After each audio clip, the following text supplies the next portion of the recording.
Shields up, Iron Breakers. Today I'm going to be bringing you another Monster Hunter Stories 3 preview video. This title was sent to me by Capcom so that I could give it a look and tell you guys my opinions on it. And today I wanted to focus on a very specific part of the game, which is the Rite of Channeling. See, I noticed in the recent Capcom showcase that a lot of you guys had questions about the Rite of Channeling and you weren't exactly sure how it worked, and I thought it was pretty important to show it, so I went ahead and I made a brand new save to ensure that we have as little spoilers as possible. All the monsters that I'm going to be showing in this video are all monsters that you pick up in like the first 3 hours of gameplay, give or take, just to kind of show you guys how the whole thing with moving the genes around, the bingos, all of that good stuff is going to work. So if you guys played the demo, and I'm going to assume that most of you did, you know that at a certain point you're going to be fighting a feral monster, and then you're going to be unlocking this camp, which is going to be essential for you to unlock things like habitat restoration, which we're also going to be briefly touching upon. But besides that, at a certain point you're going to be unlocking the Rite of Channeling. This is very shortly after the demo portion of the game, so don't be thinking like, oh, it's going to take me like 10-20 hours to unlock Rite of Channeling. No, it's fairly fast. So we're going to be jumping in here, and once we jump into stables, we can now do Rite of Channeling for all the monsters that we have. So one of the questions that people were asking me is, can I move the genes around in existing monsters? And yes, there are 3 options whenever you get into the Rite of Channeling. The first one is select genes from monsters, select genes from list, and change gene slots. So we're going to be starting things with changing gene slots. So this is actually something that a lot of us would like to have back in Stories 2, and I don't think that was a thing. But let's say, for instance, there's a couple of genes that you have in your Ratha, and you do want to move those around. It is important to mention that certain genes are going to be locked behind level requirements. So you're only going to be unlocking this gene when you hit level 30. You're only going to be unlocking this gene slot when you hit level 20, level 55, level 30, and so on.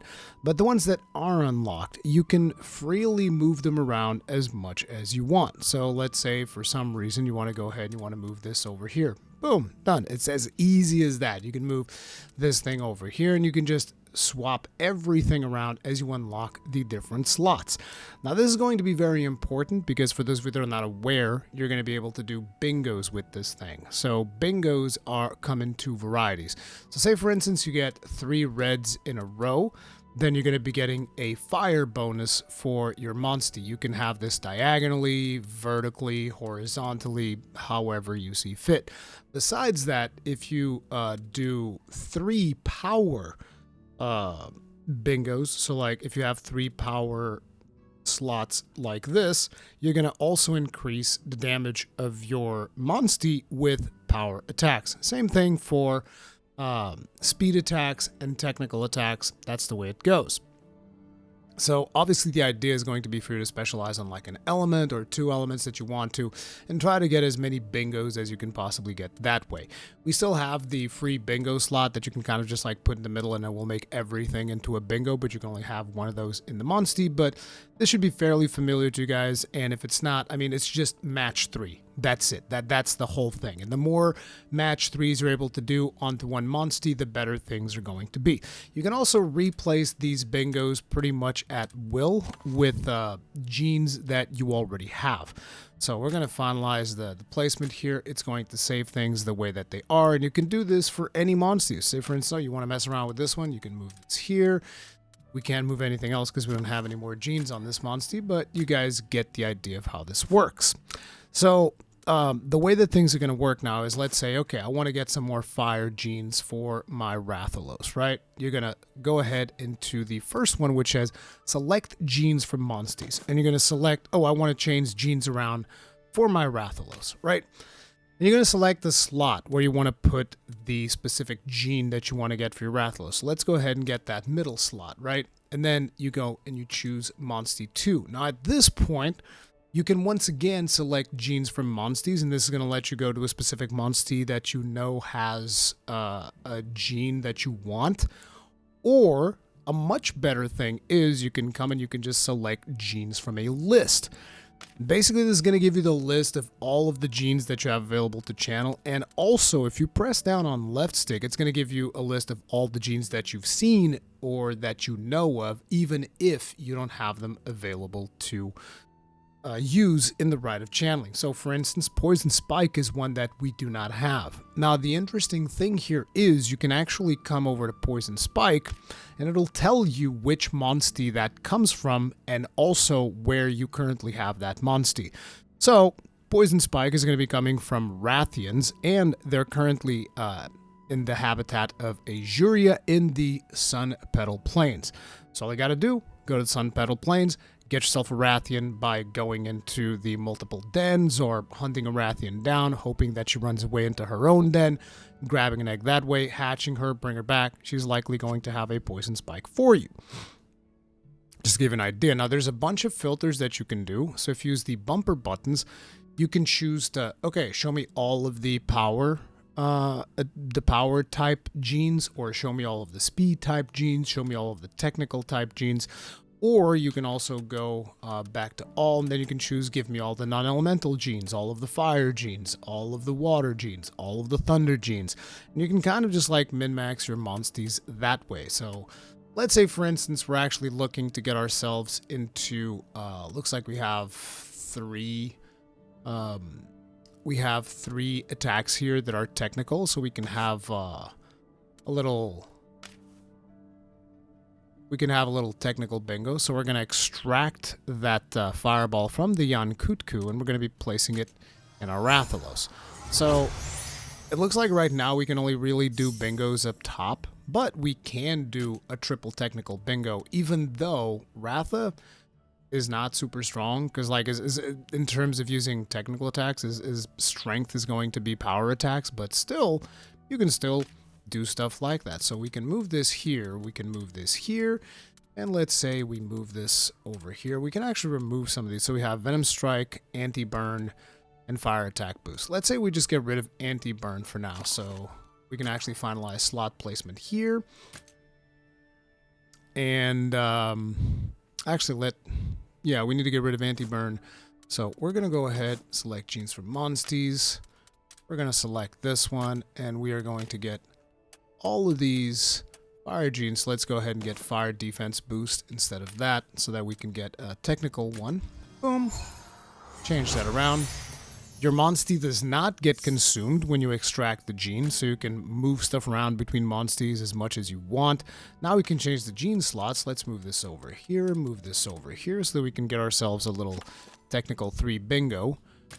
Even though, like I said, Ratha is more powerful with power attacks, but for now, this is just to give you guys an idea of some of the stuff that you can do. So now let's go over here to this empty slot. Select genes from Monsties. Now we're going to go to a list, select fire, and let's get Instigator. And once we place this gene down, you will notice that now we have a triple bingo for both fire and technical. So if you notice, you can see increased damage on the left-hand side. We get 5% more fire damage and 5% more technical damage. So whenever we perform technical attacks with Ratha right now, they're going to be more powerful than usual. That's kind of like how a bingo works in Rite of Channeling. And in this game, things are way more streamlined, and in my opinion, that's a good thing. You don't lose Monsties. So say, for instance, if you get a Monstie that has 2 good genes, you don't have to like extract the one that you really want the most, lose the other one. You get to keep everything. And to me, I think that's a big bonus, because it just makes things easier for you to go around and play with. But yeah, that's one of the ways of doing things. The other way is you can actually go straight to the list, select the stuff that you want from the list. It'll tell you which Monstie has the items, and then you can choose which Monstie you want to place that thing in. So you can, work in the opposite way. So let's say you want to put this thing into a Chatacabra, and boom. You just extracted that from a purple Gypsros, you put it into a Chatacabra, which is really, really neat. I like how streamlined this whole thing is. And now a lot of you guys are going to be wondering, well, okay, but it seems like the list is not really all that filled in yet, right? Yeah, makes sense, because we're still at the very beginning of the game. Keep that in mind. So you're seeing like non-elemental attack boost S. Well, how am I going to get the stronger version of this thing? Well, you can see where does it come from. Looks like it's coming from a purple Gypsros, but the Gypsros is only C grade, right? So what you can do is you can go into the habitat restoration, which is a new system that's in the game. And in habitat restoration, you can see where we have purple gypsros.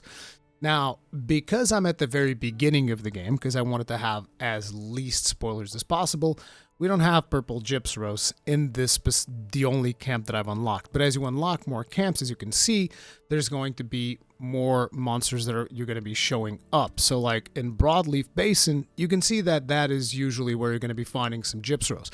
But their population's at the very bottom.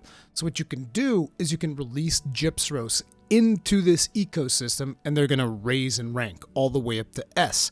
And then they're going to have more powerful genes for you to get.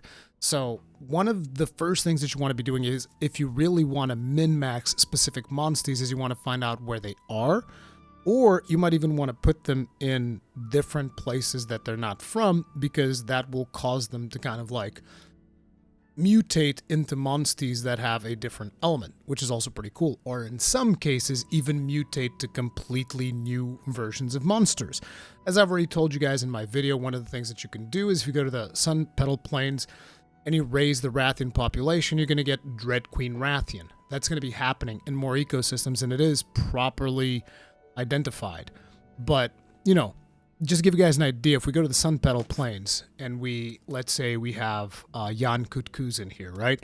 If you were to release 2 Yankutkus into the environment, what that means is Yankutku population is going to grow, and they're also going to become more powerful. So whenever you pick up a Yankutku egg in this environment, then it is going to become a more powerful Yankutku, and he's going to have more powerful genes. So all the genes that you get from a Yankutku are going to be more powerful, and then you can go and you can collect more eggs from a Yankutku, and you can also get those genes from those Yankutkus to put into other monsters if you so wish. This is what it looks like when you release a monster into the wild. I think that some of this stuff is in the demo, so probably a lot of you guys have already seen it. They go into the wild and they populate the thing a little bit better, and so now it's easier to find them, and they're going to be more powerful. But yeah, that's kind of like the synergy of these two systems, both habitat restoration and the Rite of Channeling, as to how you go ahead and you min-max your monsters. I just wanted to make this perfectly clear, because it seemed like for a lot of people these systems were not super clear. So let me know if you have more questions about it in the comment section down below. Other than that, another question that I also had is, how many monsters can you have? And I remember answering in this stream, I think it's 700. It is 700. As you can see, the limit right there, 14 out of 700. But yeah, I just wanted to really quickly put this one out there. If you guys want to know some more about the game, let me know. And otherwise, I'll see you guys later, because I can't wait to get started streaming this thing. It's going to be absolutely awesome. I've saved a lot of game to live stream. I've only played like the beginning 20 hours to get an idea of what it's all about. And this one's really special, guys. I'm telling you. But anyways, that's going to be it for now. If you enjoyed the video, if it was useful for you, let me know in the comment section down below. Hit that like button, subscribe, bell notification icon, and I'll see you guys in the next one. Stay strong, stay safe. Peace out.